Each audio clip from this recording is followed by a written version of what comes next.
예, 여러분 반갑습니다. 어반입니다. 오늘은 이기적으로 살면 재밌다라는 주제로 이야기를 한번 해보려고 합니다. 이게 내가 뭐 얘기하고 싶어서 얘기하는 게 아니라, 얼마 전에 제가 라디오 방송 하다가 이 이야기가 나왔거든. 채팅창에 이게 올라오더라고. 보통 내 라디오 방송을 하면 사람들이 전부 다 이제 그 빠구리 얘기밖에 안 하는데, 근데 채팅창에 딱 오는 거야. 이기적으로 살면 재밌어요 라는 게 올라오는데, 그 말 한마디가 나에게 굉장히 많은 것을 생각하게 하더라고요. 그리고 뭐 나도 어느 정도는 동의해. 그래도 이기적으로 살면 재밌다라는 게 특히나 지금 대한민국 기저에 이렇게 딱 맞는 말이 있을까? 현재 대한민국을 이끌어가는 여론이나 이런 것들을 보면 뭐 그런 것들 많이 들잖아. 호구처럼 살지 마라. 그리고 뭐 호의가 계속되면 둘린 줄 안다. 뺏길 바에는 빼앗는 게 낫다라고 해서 굉장히 타인에게 빡빡하게 굴고 그렇게 타이트하게 구는 것들이 낫다. 아사리 그게 낫다. 이런 식으로 뭔가 세상을 굉장히 좀 단순하게 생각하는 진짜 정글, 킹 오브 정글처럼 약육강식이니까 야 뺏길 바엔 빼앗아라 이런 것들이 굉장히 당연하다 생각하는 것들이 보편적인 길이로 자리 잡고 있잖아. 그렇기 때문에 이기적으로 살면 재밌다 이 이야기가 많은 사람들이 동감은 할 수 있을 거야. 그리고 한편으로 나도 좀 동감을 하는 게 나도 옛날에 생각해 보니까 좀 이기적으로 살면 재밌더라고. 그게 나밖에 모르고 애들도 좀 못살게 굴고 이런 거 있잖아. 특히나 어렸을 때는 그런 게 있잖아. 상대방을 뭔가 이제 찍어 누르는 게 많이 일어나잖아. 그게 힘이든 물리력이든 아니든 간에 그거 찍어 누르니까 재밌더라고. 나도 옛날에 해봤는데 어떻게 보면 이기적인 게 나밖에 모르는 삶이잖아. 그래서 뭐 조직 생활에서도 이제 밑에 사람들 존나 쥐어짜내고, 그리고 또 되게 재밌는 게 그런 사람들이 승진 되게 빨리 하잖아. 그치? 그래서 이런 것들이 진짜 요즘 한국 트렌드엔 정말로 딱 최적화된 얘기야. 그리고 본인 스스로도 그게 좀 재밌는가 봐. 마치 막 못살게 굴고 이러면 어쩔 줄 몰라하는 사람들의 모습이 재밌는데, 근데 저는 이 얘기를 듣고 그때 라디오 방송에서 뭐라고 했냐면 그게 그렇게 보이지만 절대로 그렇지 않다고 얘기를 했거든. 그래서 저는 그때 한 말이 이건 내 인생 슬로건 중에 하나야. 이게 많이 손해보진 말고 적당히 손해보는 건 나쁘지 않다라고 제가 얘기를 하거든요. 근데 이 이야기는 뭐 내가 하는 게 아니라 우리 아버지가 나한테 많이 했던 얘기야. 그게 지나고 나서 보니까 사람이 이게 조금 손해보는 거는 지나고 나면 뭐 이게 손해가 아닌 경우가 많더라라고 얘기를 하더라고. 그리고 그 이야기를 저도 적극적으로 동감을 하고 있거든요. 그래서 뭐 이기적으로 살면 그런 게 뭐 재미는 있겠지만서도 일단은 내가 느끼기엔 첫 번째는 그가 그 이기적이면서 이제 사람들 찍어 누르고 이런 것들이 뭐 이제 어떻게 보면 이제 권위, 자신의 권위 직장에서 오는 걸 수도 있고 그런 건데 이런 게 재밌다. 이런 행위 자체가 재밌는 거는 내가 봤을 때 그거는 중딩 뭐 중고딩까지 내가 이해를 하겠다. 근데 커서도 그런 사람들 좀 문제가 많은 사람들이거든. 그래서 나도 옛날에는 그게 좀 재밌었던 걸로 기억을 하는데 지금 와서는 그게 재밌진 않아. 그게 왜 그런가 생각을 하니까 나는 그래도 좀 약간 올곧게 큰 것 같아. 그게 부끄럽다는 걸 아는 거지. 그런 거 자체가 좀 부끄럽다는 생각을 가지고 있거든. 그래서 별로 재미는 없는데, 근데 내가 살면서 느낀 게 뭐냐면 이게 사람들 중에서는 이게 세상을 돌아가는 것들 약간 제로섬 게임처럼 생각하는 사람들이 굉장히 많더라고. 이게 뭔가 내가 손해를 안 보면 누군가가 이제 그런 것들이 이제 다 이어지는 것처럼 상대방의 이익이 나의 손해로 생각하고, 그리고 나의 이익이 상대방의 손해 이렇게 이어진다고 이렇게 굉장히 쉽게 심플하게 생각하는 사람들이 있는데, 근데 절대로 그렇지가 않거든요, 그게. 그래서 이거는 내가 말하는 것도 있고 우리 아버지한테 들은 것도 있지만 내가 이런 식으로 여러분들을 설득시키려면 여러분들한테 씨알도 안 먹힐 거 아니에요. 그래서 애덤 그랜트라는 사람이 얘기를 할게요. 이 사람이 와튼스쿨 심리학과 교수인데 진짜 미국 내에서도 와튼스쿨이면 알죠. 워런 버핏도 그렇고 개쩌는 학교란 말이야. 거기에 8년 다학대인데 지금 교수를 하고 있단 말이야. 심지어 교수 중에서도 진짜 잘 나가는 교수야.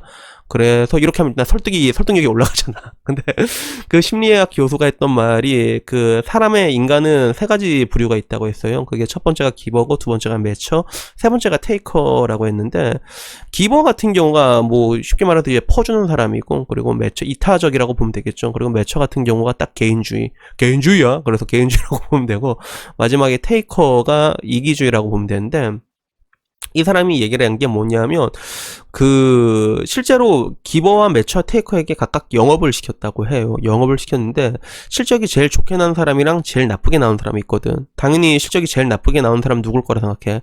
기버였지. 왜? 퍼주니까 나쁘게 나왔는데, 그러면 실적이 가장 좋게 나온 사람 누군 것 같아요? 그것도 기버였어. 요쯤 되면 이제 놀라잖아. 어떻게 그런 일이 가능하지? 라고 생각을 하는데, 내가 말하고자 하는 핵심도 이거랑 똑같은 거야.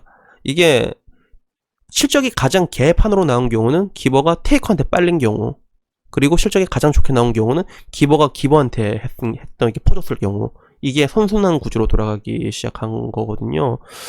그래서 내가 이게 지금까지 와서 살면서 느낀 게, 저는 그래도 지금 와서 보면 만나는 사람들이 제법 좀 있는 편이거든. 많진 않지만 그래도 10년, 20년 장기적인 인간관계를 계속 꾸준하게 유지해왔는데, 근데 결론적으로 이게 사람이 혼자서 살 수 있는 사람은 아무도 없거든요. 누군가가 필요하단 말이야. 근데 여러분들이 이기적으로 살잖아요. 테이커처럼 이렇게 빼앗는 착취한 삶을 살아왔을 때 여러분 주변에 남는 사람은 아무도 없다는 것들이에요.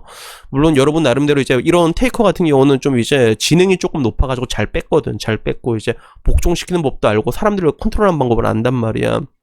그래서 소시오패스들이 진짜 회사 CEO까지 쉽게 올라가는 이유가 그런 것들이거든. 이 사람을 착취하는 방법을 존나 잘 알거든. 근데 뭐 그렇게 뭔가 빼앗는 삶을 살더라도 그렇게 높게까지 올라간다면 이 사람 주변에는 사람이 항상 끊이지 않겠지. 왜? 능력이 그만큼 있으면 소시오패스고 나발이고 주변에 사람들이 있지만서도.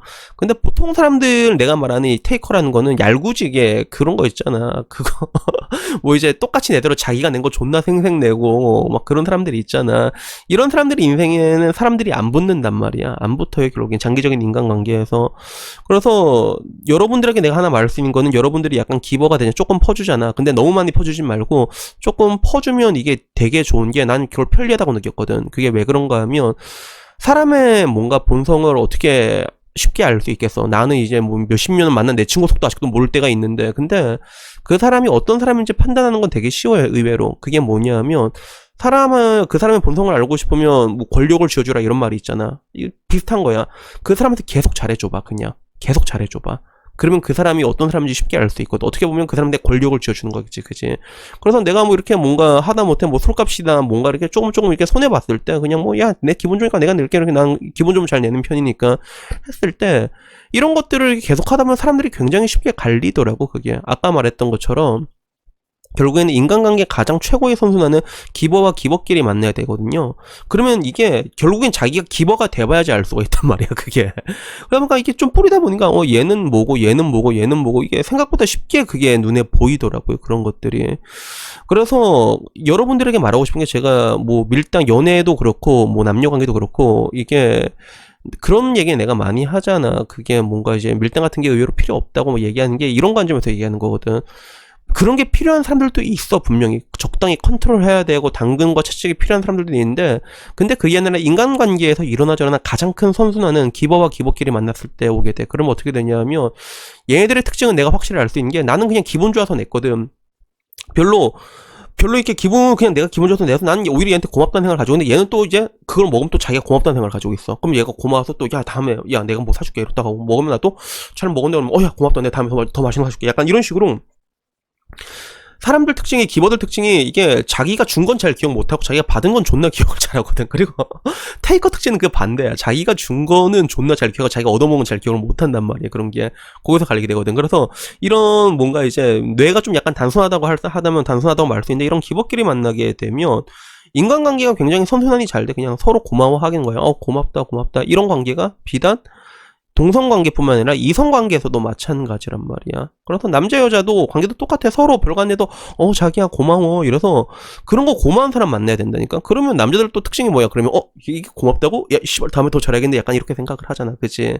그래서 여자들 같은 경우도 이제 그냥 뭐 이게 굳이 퍼주지 않더라도, 여자는 원래 사랑에 빠지면 잘 퍼주게 되는데, 그래도 뭐 잘 고마워하는 이런 관계가 있단 말이야. 그럼 서로 잘해야지 이런 관계가 형성된 경우가 있어. 그래서 이게 이러나 저러나 가장 이상적인 인간관계라는 것들이죠. 그리고 이런 것들이 비단 관계에서뿐만이 아니라 비즈니스적으로 보더라도 뭔가 이제 기버와 기버끼리 만났을 때 가장 높은 성과가 나왔다는 것들, 이런 것들이 의미한 건 굉장히 크다고 생각을 하거든요.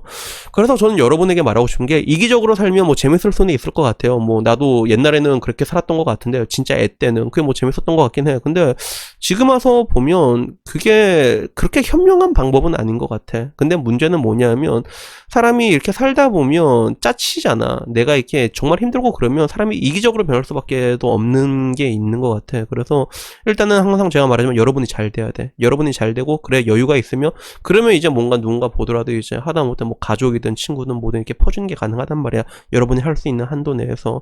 그래서 오늘은 그냥 이런 얘기를 하고 싶었어요. 그리고 덧붙여 말하자면 지금 뭐 이게 사람들이 나이가 들잖아. 30대 중반 후반 되면 주변에 이렇게 이렇다고 만나는 사람 한 명도 없는 사람들이 제법 많더라고. 근데 이런 경우는 한번 자신의 인간관계를 돌아볼 필요가 있는 것 같아요. 그게 원래 뭐 나이가 들면 뭐 서로 이제 팍팍해지고 혼자 이기적으로 변하고 그렇게 변해갈 수밖에 없는 것들도 있지만서도 근데 결국엔 인간관계라는 게 우리가 지금까지 만나면서 얼마나 많은 사람과 관계를 맺을 수 있었을 거야. 근데 시간이 지났을 때 내 주변에 사람이 없다는 거는 여러분한테 문제가 있는 거거든. 내가 왜 이 이야기를 하냐면 내 주변에서는 난 테이커들도 많이 받고 기버도 조금 있는데 테이커가 제일 많아 사실. 근데 그 테이커들과 얘기를 하다 보면 내가 굉장히 깜짝깜짝 놀란 게 뭐냐면 걔네들은 자기가 개인주의자인 줄 알고 있더라고. 실상은 내가 봐서 전혀 그렇지 않거든. 그래서 그런 착각 속에 빠지는 사람들이 제법 많아가지고 오늘 이 얘기를 한번 드리고 싶었습니다. 여튼간에 뭐 오늘 이야기는 여기까지고요. 여러분들이 뭐 동의할지 안 할지는 모르겠는데 근데 나중에 시간이 지나서 너무 많이 손해보지 않고 그냥 적당히 손해를 보게 봤을 때 그런 것들이 아까 말한 것처럼 영업 마냥 굉장히 더 큰 걸로 돌아오게 되는 것들 이런 것들을 느낄 수 있는 그런 날이 오면서 아 그래 어바님 말이 맞았습니다 라고 말할 수 있는 그런 여러분들이 조금 많아졌으면 좋겠습니다. 여튼간에 뭐 오늘 이야기 여기까지고요. 다음엔 조금 더 재밌는 이야기로 찾아뵙도록 하겠습니다. 이상입니다. 감사합니다.